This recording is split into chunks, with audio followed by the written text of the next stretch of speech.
இன்னைக்கு நம்ம ஸ்கூல் முடிச்சுட்டு நேராக பப்ஸு காளானு கேக்கெலாம் வாங்கி சாப்பிட்டு சடைச்சு போச்சு. அதான் நம்ம ஸ்ட்ரீட் ஃபுட் ட்ரை பண்ணலான்னு வந்திருக்கோம். வாங்க சமோசாவும் பஜ்ஜியும் வாங்கி ரிவ்யூ சொல்கிறேன். சாப்பிட்டு பஜ்ஜி வாங்கி நம்ம சாப்பிட்றலாம்.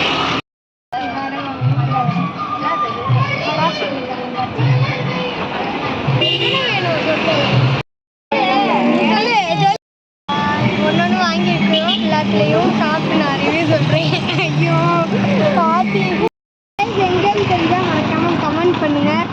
அப்படியே இந்த கடைக்கு பக்கம் வந்தீங்கன்னா வந்து சாப்பிட்டு போங்க. வடை வாங்கிட்டு கிளம்பிட்டோம் ஃப்ரெண்ட்ஸ். இப்போ நம்ம வீட்டுக்கு போக போகிறோம். கடை காமிச்சாச்சு, அவங்க வீட்டுக்கு போகலாம். சொல்லிட்டியா?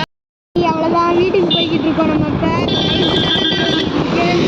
இன்னைக்கு எங்கள் அக்கா வந்துருக்காங்க ஸ்கூல்லேருந்து. அப்படியே நம்ம வீட்டில் நம்ம இப்போ அப்பத்தா வீட்டுக்கு போக போகிறோம். நல்லா சுட 4 வடையை போட்டு அப்பத்தா வீட்டுக்கு பாருங்க ஃப்ரெண்ட்ஸ். வீடியோ போட்டுக்கிட்டே நாங்கள் பக்கத்து தெருவை பார்த்து போயிட்டோம். இந்த ஐஸ் பாருங்கள் ஃப்ரெண்ட்ஸ், வீடியோ மட்டும்தான் போட தெரியுது.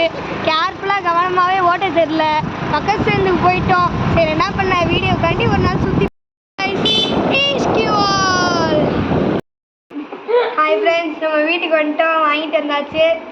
பாருங்கள் எவ்வளோ வாங்கியிருக்கோம். நம்ம நல்லா ஸ்ட்ரீட் ஃபுட் தான். இன்றைக்கி நாங்கள் டிஃப்ரெண்ட்டாக ட்ரை பண்ணலான்னு ஸ்ட்ரீட் ஃபுட் வாங்கியிருக்கோம். வாங்க சாப்பிட்டு எப்படி இருக்கு. எங்கள் ஸ்கூலில் ஒரு பிள்ளை இருக்குது. அது வந்து அந்த ஜாப்பில் ஒரு வடையை முழுங்கிட்டா பாருங்க ஃப்ரெண்ட்ஸ், செம்மையாக இருக்குது. என்னை